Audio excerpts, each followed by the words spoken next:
El siguiente programa tiene categoría L. Para liberales y libertarios.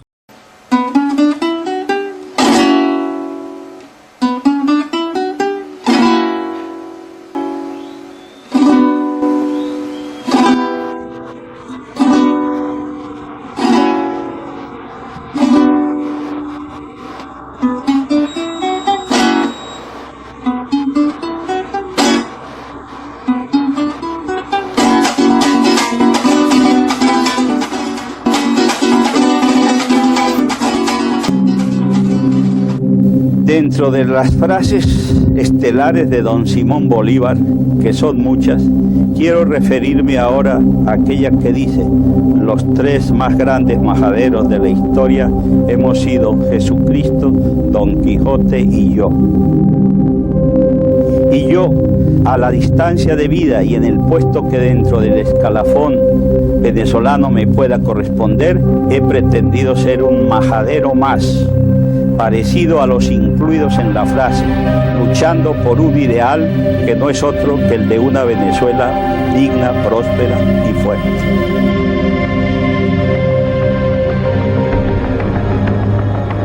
Cuando estudiaba, no lograba comprender por qué Pérez Jiménez perseguía y encarcelaba a los comunistas de la época, AD, COPEI, PCV.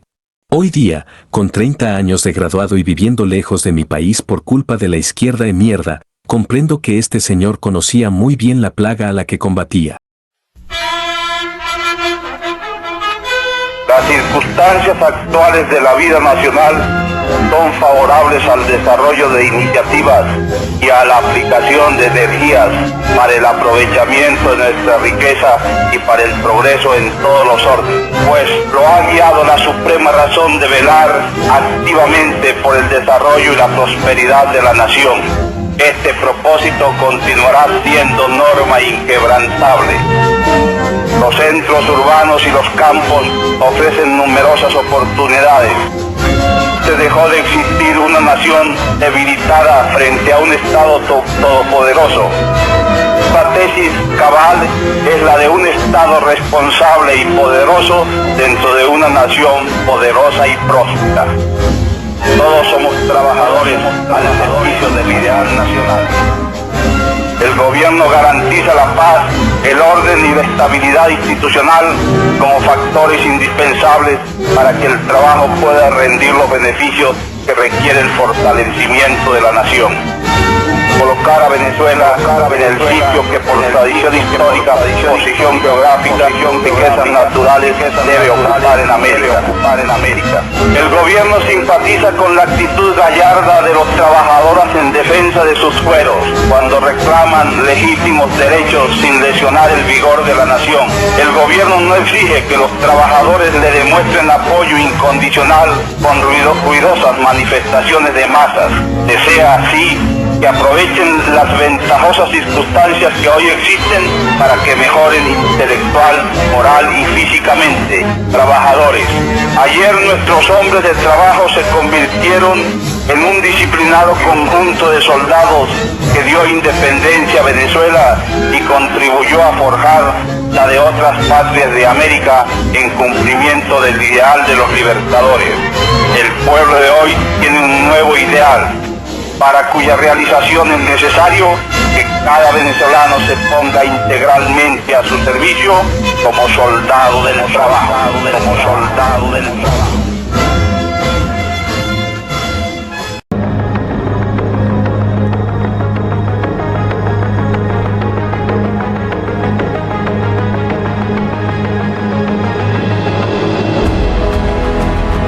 Cualquier venezolano que conciba el tamaño de la Venezuela próspera que existió durante el siglo XX definitivamente le reconocerá a Marcos Pérez Jiménez parte de la responsabilidad en el progreso social y económico del país. El recuerdo de esta época sigue despertando profundos sentimientos en los venezolanos. El mejoramiento de la calidad de vida de la población dejó una huella imborrable en la memoria colectiva.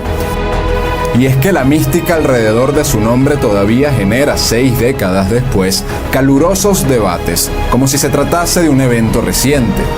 No es solo un periodo que resalta en el pasado, sino el gobierno más amado y más odiado en nuestra historia del siglo XX. El gobierno del nuevo ideal nacional amerita una descripción fiel a la verdad histórica, alejada de mitos y de pasiones.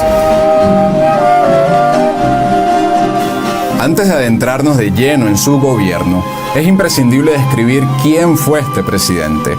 Marcos Evangelista Pérez Jiménez nació el 25 de abril de 1914 en el seno de un hogar humilde en el pueblo de Michelena. Durante estos años, Venezuela era testigo de desarrollos vertiginosos y trascendentales con el general Juan Vicente Gómez en el poder.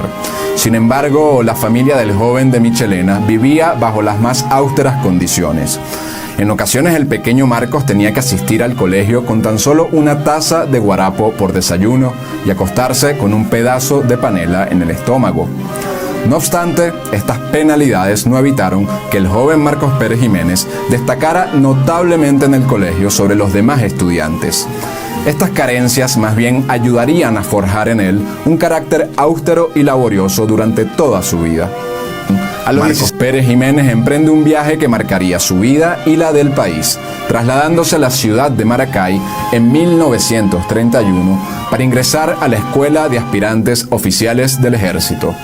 Su viaje desde los Andes hasta el estado Aragua hubiese sido prácticamente imposible para un joven de su posición económica sin la carretera trasandina inaugurada por Juan Vicente Gómez años atrás. Y sin esta obra, tal vez Venezuela no hubiese tenido a Pérez Jiménez como presidente años después. Presidencia donde la vialidad también recibiría un impulso importante. Aún así, este fue un viaje muy difícil para Pérez Jiménez, quien tenía solo 10 bolívares en el bolsillo cuando dejó su hogar. Tiempo después le contaría este viaje hasta Maracay a su ministro Vallenilla Lanz, comentándole que, abro comillas, «He jurado que ningún otro joven oficial sufrirá como yo. Ya verá usted lo que va a ser el círculo militar». Tras la muerte del general Juan Vicente Gómez en 1935, el subteniente Marcos Pérez Jiménez es trasladado a Caracas y ascendido a teniente. Y con destacable dedicación profesional continuó subiendo en la jerarquía militar hasta llegar a comandante del curso militar en la Escuela Militar de Caracas. En 1939 realiza un segundo viaje que marcaría su vida, pero esta vez al exterior con el fin de potenciar su formación militar. El teniente partió hacia Perú en marzo de ese mismo año e ingresó a la Escuela de Aplicación de Artillería en Lima hasta octubre. Luego pasó a la famosa Escuela Militar de Chorrillos, donde el futuro presidente peruano Manuel Odría fue su profesor. Ambos gobiernos mantuvieron lazos estrechos y cordiales de alianza durante los años que gobernaron respectivamente a sus países. Después de estudiar y cultivar aquella trascendental amistad con Odría en la Escuela Militar de Chorrillos, Pérez Jiménez pasó a la Escuela Superior de Guerra para seguir un curso de Estado Mayor. Y en 1941 es ascendido a capitán por sus altísimas notas, desplegando una inteligencia y disciplina que muy pocos militares mostraban. Y cabe destacar que en todos sus ascensos siempre ostentó el mérito de ser el oficial más joven del respectivo grado.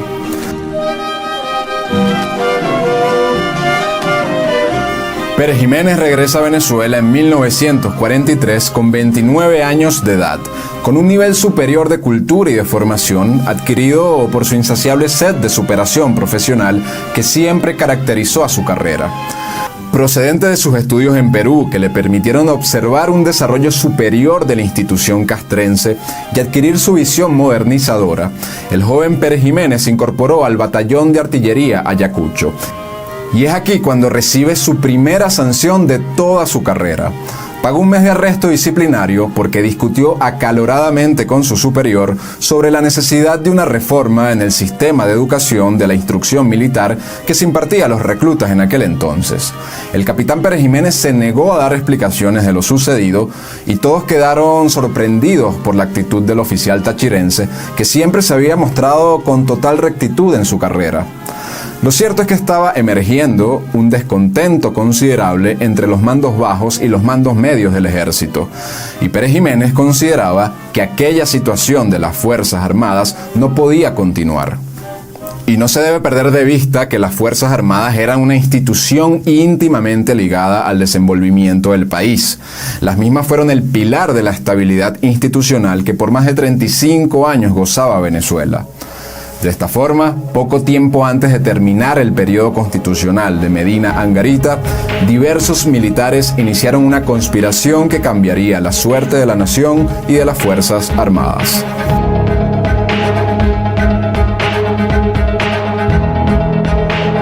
Junto a otros militares, el joven Pérez Jiménez funda la Unión Patriótica Militar, una logia conspirativa muy similar a las peruanas. Desde que enfermó el candidato oficial del partido de gobierno, Diógenes Escalante, los oficiales comprometidos en la logia definieron que la insurrección sí o sí sería ejecutada en 1945. Mientras tanto, Rómulo Betancourt, prominente fundador del Partido Acción Democrática, ya conocía los planes de este sector de las Fuerzas Armadas, pero se mostraba todavía dudoso si comprometer a toda su organización en dicho golpe. Su partido, que contaba con menos de 20.000 miembros, había apoyado la candidatura del candidato oficial del gobierno, Diógenes Escalante, por sus promesas democráticas. Pero al verse enfermado el candidato, se hallaban ante la disyuntiva entre sumarse o no sumarse a los militares.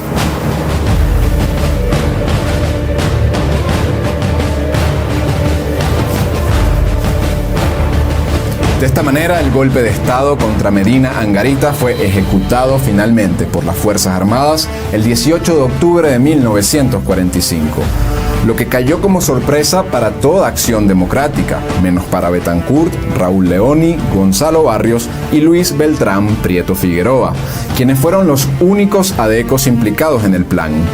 Ni siquiera Rómulo Gallegos, que era el presidente del partido, tenía conocimiento sobre esta conspiración.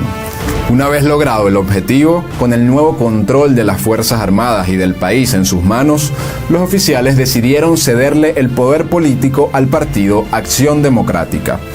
Es muy importante resaltar que Pérez Jiménez decidió no involucrarse en la Junta Revolucionaria de Gobierno que fue instituida como máximo poder gubernamental, pues él consideraba que como militar debía ceñirse a su oficio dentro de la institución armada, mientras que los asuntos políticos le correspondían a los políticos.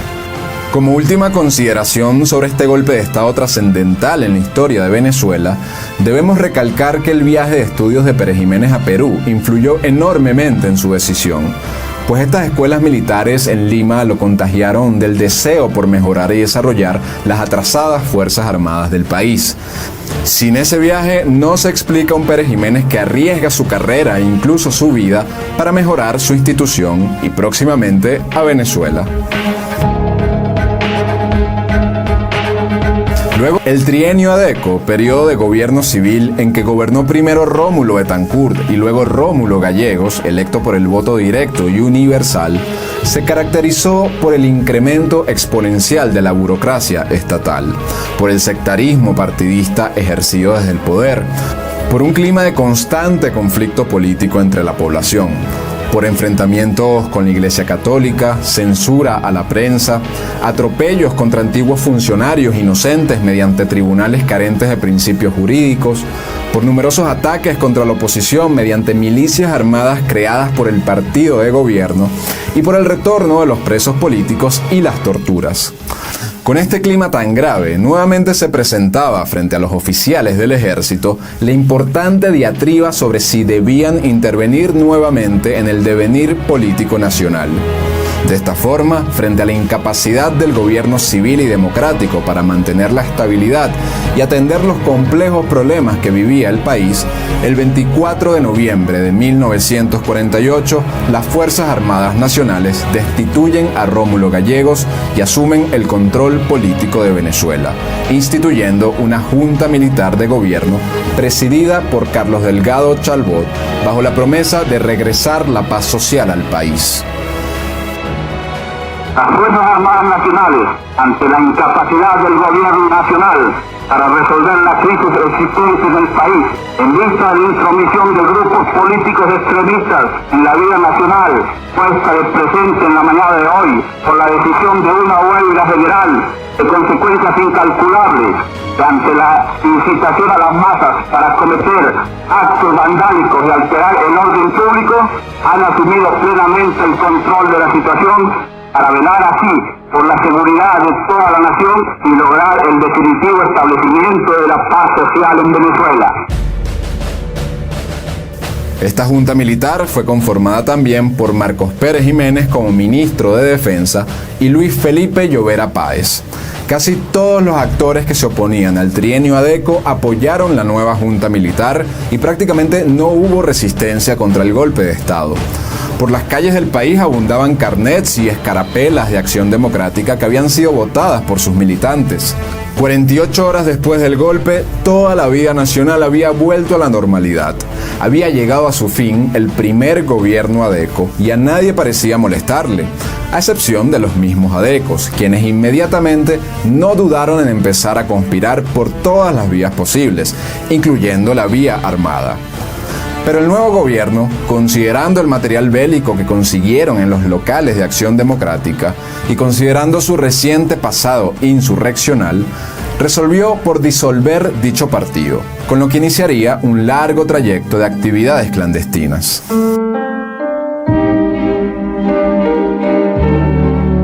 Rafael Simón Urbina, a quien el gobierno le había negado el reintegro de varios bienes que se le habían despojado previamente y quien presuntamente tenía planes contra toda la junta militar. El objetivo inicial de los secuestradores nunca fue el de matar al presidente, pero Delgado Chalbaud se les enfrentó y recibió los disparos que acabaron con su vida.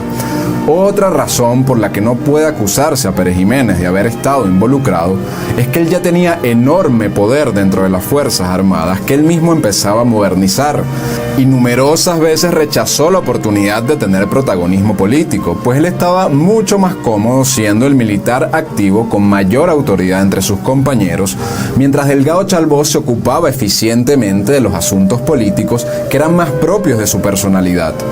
Cuando ocurre el asesinato, no es Pérez Jiménez quien asume el poder político, sino Germán Suárez Flamerich, mientras que el tachirense siguió siendo ministro de Defensa.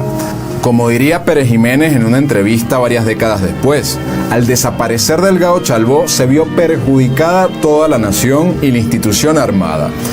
De hecho, él intentó todavía quedarse dentro de las Fuerzas Armadas y no asumir la dirección política, pero las circunstancias lo obligaron a intervenir cada vez más en los asuntos del gobierno. Tampoco es un detalle menor que Carlos Delgado Chalbaud era primo hermano de Flor Chalbaud, la esposa de Pérez Jiménez, quienes ambos resultaron afectados emocionalmente por la pérdida de este miembro tan cercano a su familia. Por último, han pasado más de 7 décadas desde el asesinato de Carlos Delgado Chalbaud y quienes culpan a Pérez Jiménez de su asesinato, al día de hoy siguen sin presentar ninguna evidencia que lo involucre con el crimen. Cuando se mide durante esta gestión la cantidad de kilómetros de carreteras construidas y pavimentadas, los puentes construidos, las viviendas obreras y rurales realizadas, la deforestación de hectáreas para la siembra, la distribución de hectáreas a la población productora, la creación de centros de formación para la agricultura, o la habilitación de miles de camas hospitalarias, las campañas de atención e inmunización contra la malaria, la viruela, la difteria y la fiebre tifoidea, así como la creación de decenas de servicios para atender las enfermedades venéreas. Cuando se miden todas estas variables durante este periodo, en absolutamente todas hubo un desempeño muy superior al del gobierno civil anterior. Y se demuestra que, al contrario de numerosas tergiversaciones históricas, la Junta Militar que reemplazó al trienio Adeco no solo se preocupó especialmente por la política social, sino que la misma superó objetivamente a lo realizado por Acción Democrática durante los años que gobernaron por primera vez a Venezuela. Luego de este periodo, la Junta de Gobierno resolvió convocar un proceso electoral para la formación de un Congreso Constituyente que elaborara una nueva Constitución y eligiera un nuevo presidente. Ante la ausencia de Delgado Chalbaud, Pérez Jiménez era el único factor que aglutinaba la confianza de los actores en el poder. Luego unos comicios cuestionados como fraudulentos por la oposición, quienes también conspiraban en secreto para derrocar a la Junta de Gobierno, el coronel Marcos Pérez Jiménez asumió la presidencia de la República el 2 de diciembre de 1952. Ese mismo día, que sería una fecha importante durante todo su gobierno, presentó a Venezuela la doctrina que guiaría su gestión, llamada el Nuevo Ideal Nacional. El ideal nacional se basaba en la elevación y el aprovechamiento del capital humano venezolano para situar a Venezuela en la cúspide de América. Para ello, tenía por objetivo la transformación del medio físico y el mejoramiento de las condiciones morales, intelectuales y materiales de la población.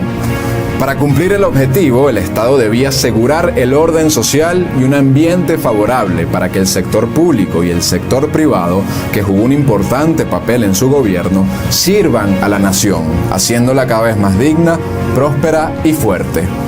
Y esta doctrina tenía por pilar principal la historia nacional como fuente inagotable de orgullo y de valores morales. Ante la pregunta de que si esta doctrina era de izquierda o de derecha, la respuesta es que no era ni lo uno ni lo otro. Pérez Jiménez dejó bien en claro que no era un hombre de dogmas y no buscaba encasillarse entre el socialismo o el capitalismo.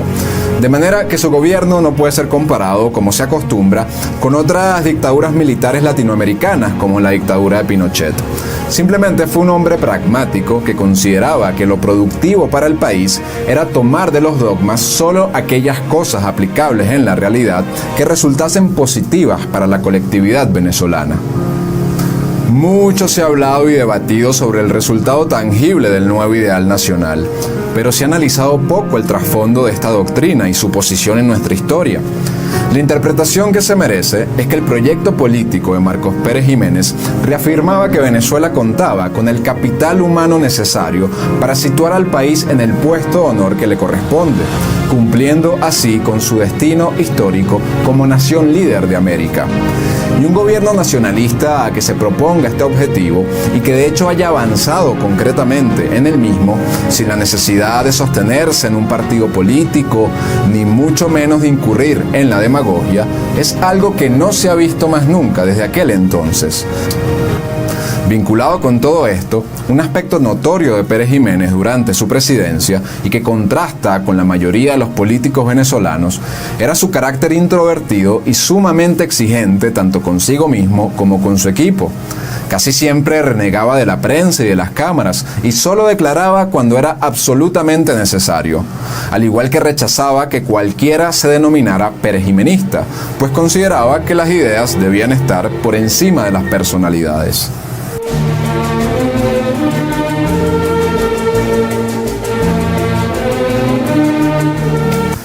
Lo primero que se debe afirmar es que el crecimiento de la economía venezolana durante el gobierno del nuevo ideal nacional fue excepcional y sin precedentes en la historia de Venezuela. Entre 1950 y 1957, el crecimiento del ingreso fiscal fue de aproximadamente un 10% interanual, siendo el país que más crecía en este ámbito en el hemisferio occidental. En cuanto a la política monetaria, el gobierno destacó notablemente en la estabilidad de los precios y en la estabilidad del tipo de cambio, con un dólar que se mantuvo siempre en 3.35 bolívares. Esto desmiente el mito que dice que el bolívar llegó a valer más que el dólar, pero lo cierto es que nuestra moneda era una de las más firmes en el mundo. Y este clima de progreso económico vertiginoso que se hacía notar en todo el mundo influyó en la migración masiva de europeos al país en busca de mejores condiciones de vida. Se estima que ingresaron a Venezuela 332.000 europeos entre 1950 y 1958, una cifra récord en la historia migratoria nacional. A su vez, la política de gasto gubernamental se caracterizó por un nivel de gasto razonablemente alto orientado al desarrollo de obras públicas, una carga de impuestos baja para los consumidores y las empresas y un presupuesto público equilibrado con una administración responsable. Los abundantes ingresos provenientes del petróleo fueron suficientes para cubrir la vasta obra del gobierno sin necesidad de incurrir en déficits fiscales o endeudar al país con créditos internacionales.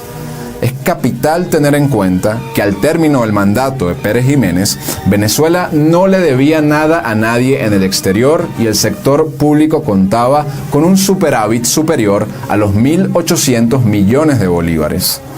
Por otra parte, muy relevante, aunque el petróleo sí representó una fuente importante de ingresos, esto no significó un atraso o un abandono de otras áreas de nuestra economía, como vamos a demostrar a continuación.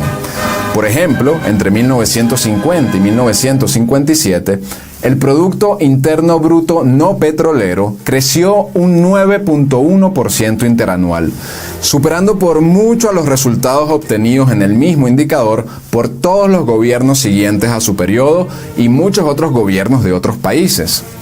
Asimismo, el Producto Industrial Bruto durante el gobierno del Ideal Nacional presentó un crecimiento alto y sostenido durante todo el periodo, lo que desmiente que supuestamente el gobierno abandonó la industria nacional para solamente enfocarse en el petróleo.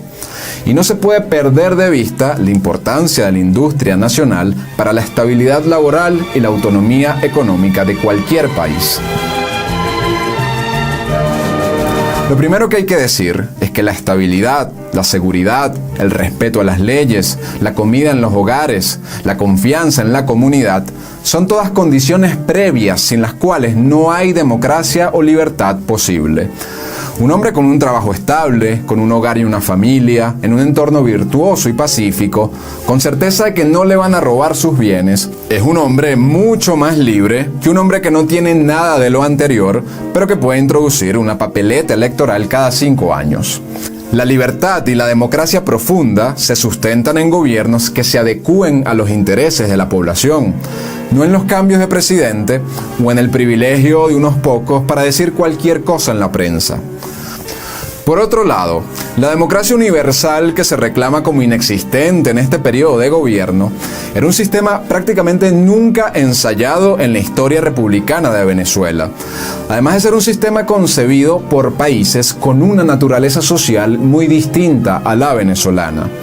El ejemplo más reciente de haberse ensayado este sistema fue el trienio Adeco, que resultó en graves resultados para el país. Y vale decir que durante el gobierno del nuevo ideal nacional había instituciones republicanas, Carta Magna, igualdad ante la ley y los 3 poderes tradicionales típicos de una república. Desde 1949, Acción Democrática, junto a otros elementos de izquierda, empezaron a organizar una resistencia armada que intentó llevar a cabo al menos 7 golpes de Estado contra el gobierno, como la intentona encabezada por Wilfrido Omaña en 1952, al igual que realizaron intentos de atentados sanguinarios como el que pretendió asesinar a toda la junta de gobierno con 120 bombas caseras en 1951.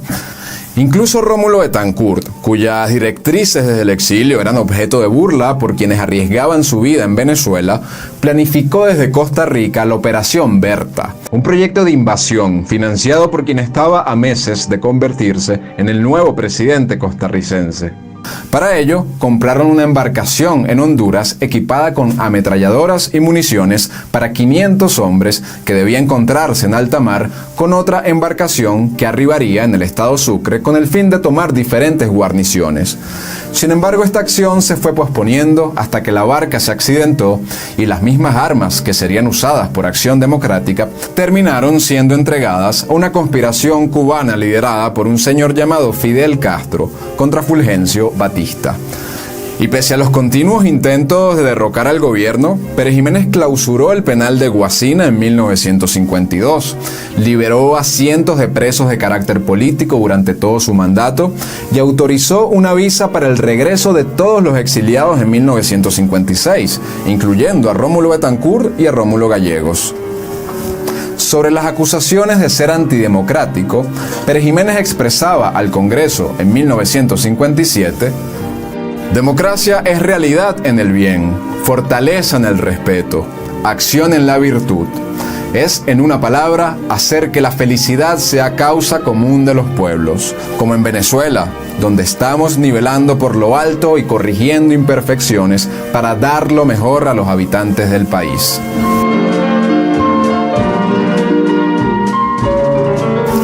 Así que sigamos hablando sobre este periodo de Venezuela tan controversial que todos debemos conocer muy bien. ¿Cuáles fueron los avances o los retrocesos que hicieron que este gobierno sea tan recordado y que produzca los sentimientos que hoy produce? Por un lado, veníamos hablando del inédito crecimiento económico que experimentó la población. Y otro elemento a destacar en esto es cómo la minería, tan importante, también fue un área de la economía venezolana que presentó un crecimiento acelerado gracias a las políticas del gobierno de Pérez Jiménez. La producción minera entre 1951 y 1957 creció de 35.800 millones de bolívares a 430.800 millones de bolívares. Tan eficiente fue el gobierno del Ideal Nacional en la minería que para 1957 Venezuela era el séptimo mayor productor de hierro en todo el mundo. Es decir, Venezuela estaba entre los países potencia como Estados Unidos y la Unión Soviética, que representaban el 85% de la producción mundial de hierro. En 1949 fue creado el Instituto Agrario Nacional, que se encargó de orientar la actividad rural del país a la mejora que tanto demandaba, mediante la distribución de tierras a individuos calificados, la realización de un vasto plan de viviendas rurales, la explotación de los suelos con nueva tecnología y la extensión del crédito agrícola. Uno de los planes del gobierno para dicho fin fueron las famosas colonias agrícolas. Ya para 1955 había 20 de estas colonias organizadas por el instituto para impulsar la productividad del país. Quizás la más recordada de todas fue la famosa colonia de Turén, donde se asentaron cientos de familias italianas. Ese mismo año fueron construidos 204 kilómetros de carreteras y caminos y 462 kilómetros de canales de drenajes destinados a la actividad agrícola. Además de Turén, otro proyecto importante ejecutado durante esos años fue el embalse del Guárico, siendo uno de los sistemas de riego más grandes construidos en la región latinoamericana. Este impresionante sistema permitió el desarrollo agrícola de la zona que había sido azotada por una fuerte sequía que había arruinado los cultivos y que dificultaba la productividad del ganado. Y como una demostración más de que el gobierno de Pérez Jiménez no abandonó el campo, los datos recopilados por el prestigioso economista Asdrúbal Baptista prueban un crecimiento notable en el índice de producción agrícola, que casi se duplicó entre 1950 y 1957.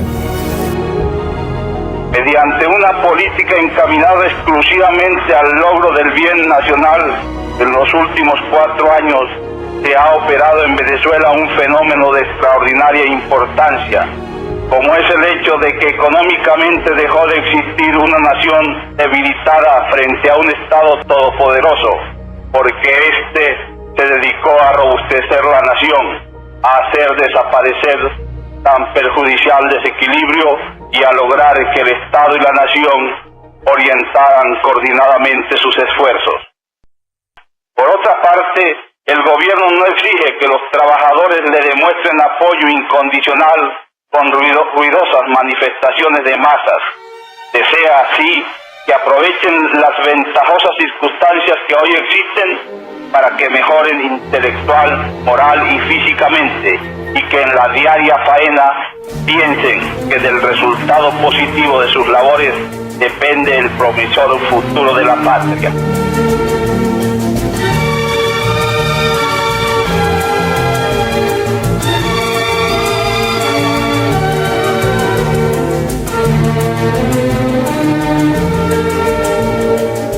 Lo cierto es que más allá de los intentos de golpe de Estado, que estuvieron muy lejos de ser exitosos, en el país durante esos años reinaba la tranquilidad y la vida continuaba su curso normal, especialmente en el periodo después de 1953, cuando ya Pérez Jiménez era el presidente y la resistencia clandestina estaba prácticamente extinta.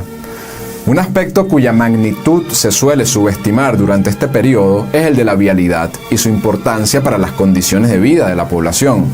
Como dijimos antes, la vialidad recibió un impulso enorme durante el gobierno de Pérez Jiménez. Nunca en la historia de Venezuela se volvió a construir tanto en tan poco tiempo, ni tampoco se volvió a invertir tanto. Durante su gobierno, la inversión en vialidad representó el 11% del presupuesto total del gobierno. De esta manera, con con exigente supervisión, entre 1952 y 1957 fueron construidos por el gobierno 14.628 kilómetros de carreteras de asfalto y granzón a nivel nacional, es decir, un promedio de 2.900 kilómetros por año. En manera de comparación con los siguientes gobiernos de Acción Democrática y COPEI, entre 1958 y 1980, fueron construidos un promedio de solo 1.600 kilómetros por año, o sea, casi la mitad de lo que construyó el gobierno de Pérez Jiménez, a pesar de que los siguientes gobiernos contaron con ingresos muy superiores. Entre las obras de vialidad más importantes destacan la autopista Caracas-La Guaira, una de las obras de ingeniería más importantes de la época. Destaca la autopista Francisco Fajardo, la más importante de Caracas, que se extiende desde el este al oeste de la ciudad, la carretera panamericana, el sistema urbano de la nacionalidad en Caracas, que desemboca en el famoso Paseo de los Próceres, la avenida del Este de Valencia, las carreteras Santa Bárbara Encontrados y Cumaná-Guanta, la autopista Vallecoche, que es otra de las vías más importantes de la capital, la carretera Barquisimeto-Carora y la autopista regional del centro, la principal y más transitada autopista de Venezuela hasta la actualidad. Estas y muchas otras obras más de vialidad ejecutadas y concluidas en este periodo no deben ser consideradas como una ostentosa política de cemento que ninguna utilidad aportó a la población, como afirmó una vez Rafael Caldera en un mitin político de su partido, refiriéndose a la construcción de la autopista Caracas-La Guaira. El desarrollo de la vialidad fue un elemento imprescindible para la integración nacional, que trajo como consecuencia el progreso sociocultural y económico de la nación. Sin vialidad no hay desarrollo industrial, ni agricultura, ni construcción, ni turismo. Sin carreteras resulta imposible para el obrero transportarse hasta su lugar de trabajo. Sin calles, el profesor no puede dirigirse hasta el colegio a dictar sus clases, ni los alumnos a recibirlas. Toda persona que despoje de importancia la construcción de la red vial nacional durante este gobierno no concibe la magnitud del desarrollo social que esto proporcionó.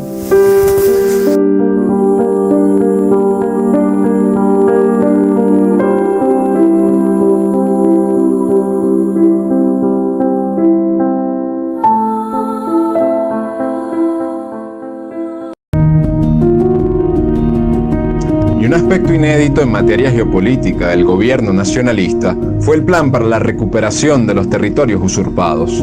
El plan ideado por Pérez Jiménez estipulaba el desarrollo industrial y militar de la nación para reincorporar por vía diplomática o militar el Esequibo y otros territorios perdidos con Colombia y Brasil. De acuerdo con documentos de la época, en una reunión del alto mando militar en 1953, Pérez Jiménez manifestó la necesidad de organizar y robustecer la presencia venezolana en el Esequibo y mejorar las condiciones del ejército en las zonas adyacentes de la frontera de facto. El plan cumplió sus primeros objetivos industriales y militares iniciales, pero el mismo se vio paralizado una vez Pérez Jiménez abandonó el poder.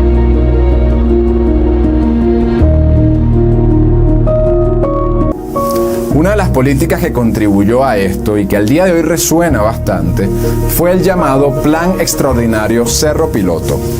Este plan buscaba satisfacer la amplia demanda habitacional sustituyendo los ranchos preexistentes en Caracas por grandes unidades llamadas superbloques. Se trataba del proyecto de viviendas más ambicioso del mundo, que buscaba atender al 38.5% de la población total de la capital que vivía en ranchos para 1953. Este plan partía de una filosofía que no solo buscaba una mejora material de los barrios, sino que entendía el entorno físico y estético de una comunidad como un elemento fundamental en la mentalidad y en la moral de la población. Durante el gobierno de Pérez Jiménez se construyeron en Caracas 12 urbanizaciones, entre las que destacan la urbanización 2 de diciembre, conocida hoy día como 23 de enero, la urbanización Lomas de Urdaneta, la urbanización El Paraíso y la urbanización Simón Rodríguez.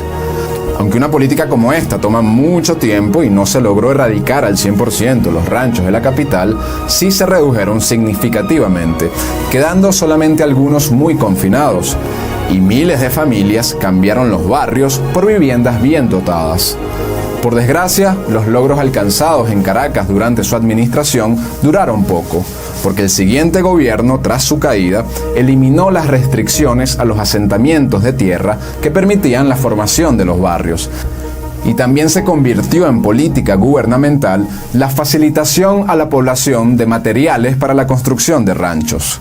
Para 1959, los barrios en Caracas sumaban poco más de 1.000 hectáreas, mientras que para 1978, tras 20 años de democracia, los barrios ya se habían expandido hasta 4.000 hectáreas, situación que solo empeoraría hasta la actualidad.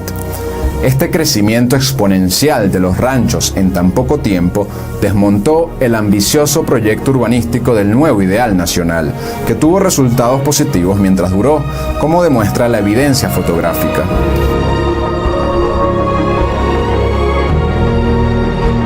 Y a todo esto debe sumarse los óptimos niveles de seguridad ciudadana experimentados durante estos años. Seguridad que significa un bien invaluable para la población y cuya garantía es una de las labores más fundamentales de cualquier Estado. Para 1955 fue promulgada la Ley Orgánica de Educación, con el fin de elevar la formación y el desarrollo intelectual de los habitantes del país y la contribución a su mejoramiento moral y físico. Como resultado de las políticas educativas, la matrícula en educación preescolar se incrementó como nunca antes, en especial la privada. Los establecimientos primarios sostenidos por el Estado dieron excelentes resultados también, con el incremento de centros educativos y estudiantes matriculados. La matrícula total de alumnos en primaria creció aproximadamente 158.000 estudiantes.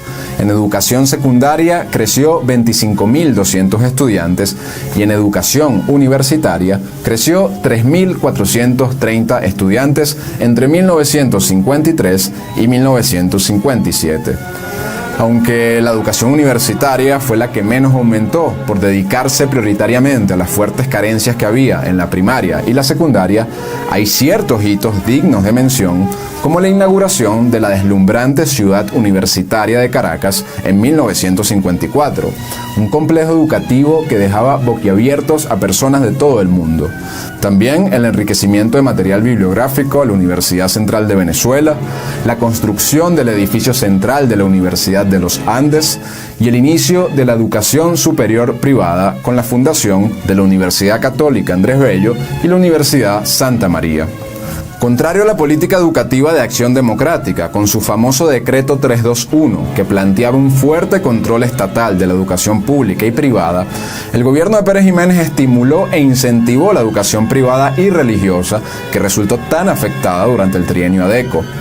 En resumen, la ley de educación promulgada por el gobierno de Pérez Jiménez, que estuvo vigente durante las primeras 2 décadas de la democracia, marcó el inicio de un aumento significativo del nivel educativo de la población, el incremento de la educación técnica e industrial tan importante para el trabajo, la disminución del costo de la enseñanza oficial y el mejoramiento de las condiciones de los docentes.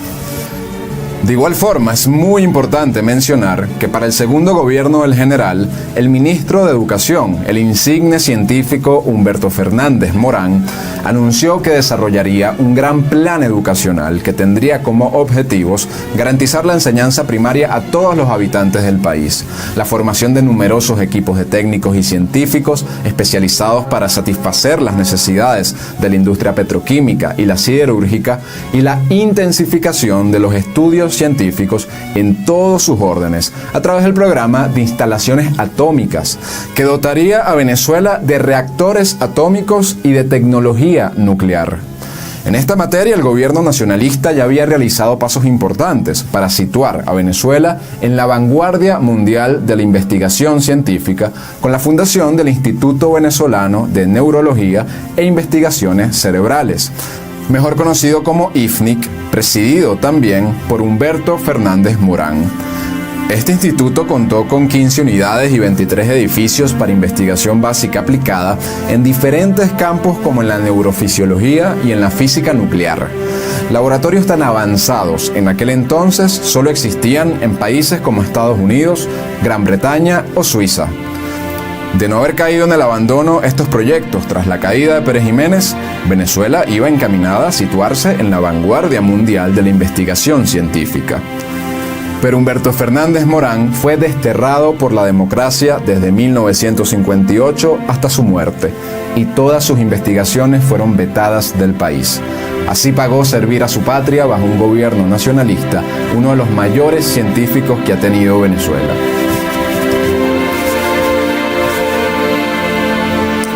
Con lo narrado hasta ahora queda demostrado que el gran salto económico repercutió positivamente en los demás aspectos de la vida del venezolano, y la población no vivía en el atraso. Pero por si quedaba duda de ello, es importante resaltar las mejoras en la salud de los venezolanos que hubo en este momento, como la importante reducción de la tasa de mortalidad infantil y de recién nacidos entre 1951 y 1956, que desmiente que no haya habido mejora en las condiciones sanitarias y médicas durante la década de los 50. Esto es simplemente una de las mentiras más rebatibles sobre la presidencia de Pérez Jiménez. Y las cifras también revelan una clara reducción de enfermedades infecciosas y parasitarias tanto en Caracas como en el resto del país.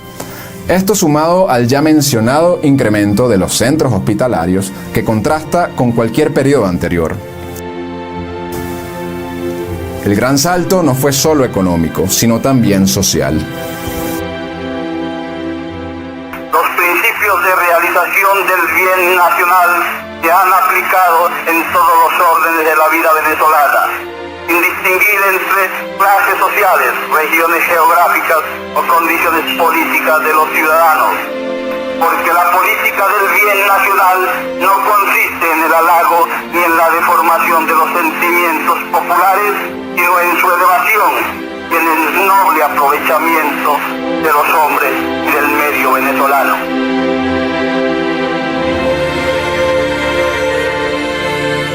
Tras todo un periodo presidencial caracterizado por el orden y el desarrollo, el gobierno de Marcos Pérez Jiménez llegó a su fin el 23 de enero de 1958. En diciembre de 1957, la mayoría del país votó en un referendo a favor de un nuevo periodo presidencial de Pérez Jiménez. Hay quienes señalan los resultados como fraudulentos, aunque no existen pruebas contundentes al respecto. De igual forma, de nada sirvió este referendo, pues varios errores políticos del gobierno lo condenaron a un pronto final, al permitir que se confabulara una conspiración en su contra en las Fuerzas Armadas. El 1 de enero estalló un levantamiento militar encabezado por el teniente coronel Hugo Trejo, un militar izquierdista. Y aunque fueron rápidamente vencidos, este hecho rompió la unidad militar que mantenía el gobierno. El 9 de enero estalla una segunda sublevación, pero la situación es controlada de nuevo. 2 días después es reformado el gabinete ejecutivo y se exilian Pedro Estrada y Laureano Vallenilla Lanz, hombres primordiales del gobierno. Circulan miles de rumores políticos y en dicho ambiente de incertidumbre es convocado un paro nacional para el 21 de enero, que no es atendido del todo por la población. El 23 de enero, Pérez Jiménez no fue derrocado por una rebelión popular. Contrario a la narrativa partidista que afirma que el factor civil fue determinante, este día Pérez Jiménez, ante un nuevo pronunciamiento de la Marina efectuado horas antes en su contra, decidió abandonar el país en la madrugada, incluso teniendo toda la capacidad para derrotar dicha sublevación. Nadie lo obligó a irse, ni el pueblo lo presionó para que huyera. El 23 de enero, el general prefirió dejar el poder antes que combatir a los oficiales sublevados, porque no estaba dispuesto a luchar contra las Fuerzas Armadas que él mismo juró modernizar. Las razones de fondo que lo llevaron a ceder el poder antes que defenderlo seguirán siendo objeto de discusión. Así concluyó el gobierno del nuevo ideal nacional, con Pérez Jiménez saliendo primero para República Dominicana y luego para los Estados Unidos, donde viviría algunos años más hasta su extradición de regreso a Venezuela en 1963. Pero esta historia extraordinaria no termina aquí, y es fundamental abordar varios hechos insólitos posteriores a su caída que suelen ser pasados por alto.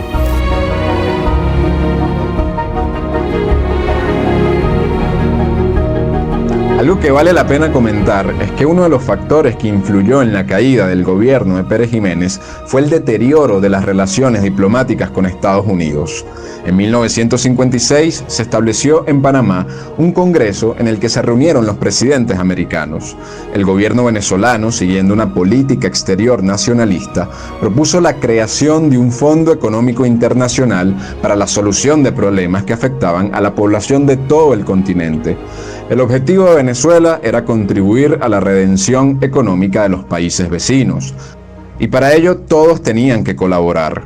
Hay que recordar que en este momento en Hispanoamérica Venezuela era el único país con un excelente desempeño económico. Pero la propuesta no agradó al gobierno de los Estados Unidos y descalificaron el proyecto bajo el pretexto de que había sido planteado por un dictador. Un año después, el gobierno venezolano se vio obligado a retirar su propuesta del Fondo Económico por su continuo aplazamiento. Apenas cayó Pérez Jiménez, empezaron a abundar acusaciones de violaciones de derechos humanos y de corrupción en contra del gobierno derrocado. La nueva junta instituida empezó a organizar un caso penal contra Pérez Jiménez y en julio de 1959, cuando Betancourt ya gobernaba el país, el fiscal general de Venezuela pasó el caso a la Corte Federal de Estados Unidos, solicitando con esto la extradición de Pérez Jiménez a Venezuela. Aquí inició un largo proceso porque el gobierno de Acción Democrática carecía de pruebas suficientes para demostrar la culpabilidad del general en los crímenes imputados.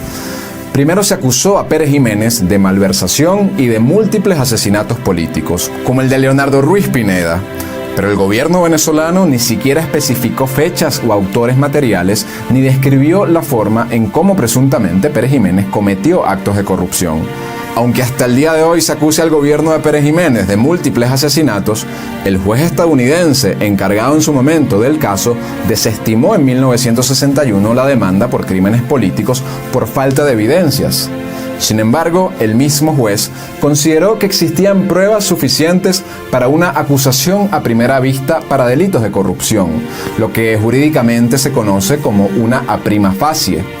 En consecuencia, Pérez Jiménez fue encarcelado en diciembre de 1962 en Estados Unidos hasta su extradición en agosto de 1963 para ser sometido a juicio en Venezuela. Cuando se investiga a fondo esta extradición y la carencia de pruebas para la misma, se puede concluir que la misma respondió a un arreglo político entre Estados Unidos y el gobierno de Betancourt, antes que un proceso jurídico legal. Para lograr la extradición, no es casualidad que Acción Democrática empleó una firma privada estadounidense vinculada estrechamente al Departamento de Estado de Estados Unidos. Ya en Venezuela, el general permaneció en la cárcel durante todo el proceso de juicio, desde 1963 hasta 1968. La evidencia presentada en su contra fue esencialmente la misma que fue presentada a las audiencias de Estados Unidos, es decir, evidencias muy escasas. Sorprendentemente, la Corte Suprema de Venezuela le concedió una especie de absolución en su resolución de 1968. 8 jueces que formaban mayoría simple del jurado determinaron, como argumentó Pérez Jiménez durante toda su defensa, que era legalmente imposible que el general hubiese malversado fondos públicos. Marcos Pérez Jiménez solo fue declarado culpable por el delito menor de beneficio continuo del cargo público, conocido como lucro de funcionarios mediante el cobro de comisiones, de forma que fue condenado a más de 4 años de prisión. Pero como ya los había cumplido, fue puesto en libertad de inmediato y salió del país hacia España, donde viviría hasta su muerte en 2001. Sin embargo, la Corte Suprema decidió anular su elección. Luego, en 1973, fue postulado a presidente de la República. Sin embargo, los partidos de la vibrante democracia, temerosos de su alta popularidad, aprobaron una enmienda constitucional dedicada específicamente a inhabilitar políticamente a Pérez Jiménez, impidiendo siquiera la posibilidad de competir en los comicios y condenándolo definitivamente a un largo exilio hasta su muerte. Otros integrantes del gobierno nacionalista no quedaron exentos tampoco de acusaciones después del derrocamiento de Pérez Jiménez, aunque la mayoría de ellos, se debe decir, fueron absueltos por no encontrarse pruebas de su culpabilidad. Los agentes de la Seguridad Nacional fueron los más investigados por sus presuntos crímenes. La Seguridad Nacional fue un órgano de inteligencia compuesta en buena medida por funcionarios públicos entrenados y bien calificados. El modus operandi de la Unidad Investigativa Político-Social de la Seguridad Nacional consistía en obtener información de la resistencia clandestina armada y de actores conspirativos a través de delatores y de espías. A través de Acción Democrática e incluso familiares cercanos a ellos, los agentes de la Seguridad Nacional lograron detener a elementos subversivos importantes y desmantelar células armadas como el aparato especial de Alberto Carnevali. La Seguridad Nacional ha sido objeto histórico de todo tipo de falsas acusaciones, y su historia, como la historia de sus presuntos crímenes, como el asesinato de Leonardo Ruiz Pineda, ameritan otras investigaciones que serán publicadas próximamente, como el trabajo especial que estaremos publicando muy pronto sobre la controversial figura de Pedro Estrada.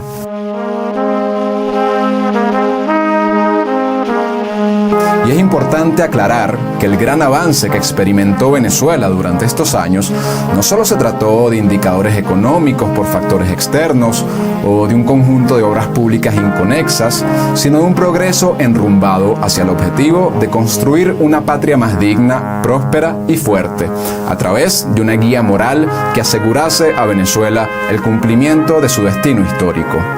Y pese a la leyenda negra tejida en contra de su gobierno, nada pueden los engaños contra la eternidad de los resultados presentados en este video del nuevo ideal nacional. En definitiva, el engrandecimiento de Venezuela fue el máximo logro de Marcos Pérez Jiménez, cuyas convicciones patrióticas resumió bien en su alocución al Congreso en 1957 con las siguientes palabras: "Ninguna nación ha escrito por mano ajena historia digna. Nadie ha sido héroe por la misericordia de los demás, y ésta no ha enaltecido a pueblo alguno. Solo los ideales en acción son factores decisivos para enrumbar una nación y asegurarle su grandeza. Y es la dedicación constante en pro de los ideales y la tradición de ellos en obras concretas de bien colectivo lo que los hace perdurables y perpetúa igualmente a quienes los profesan".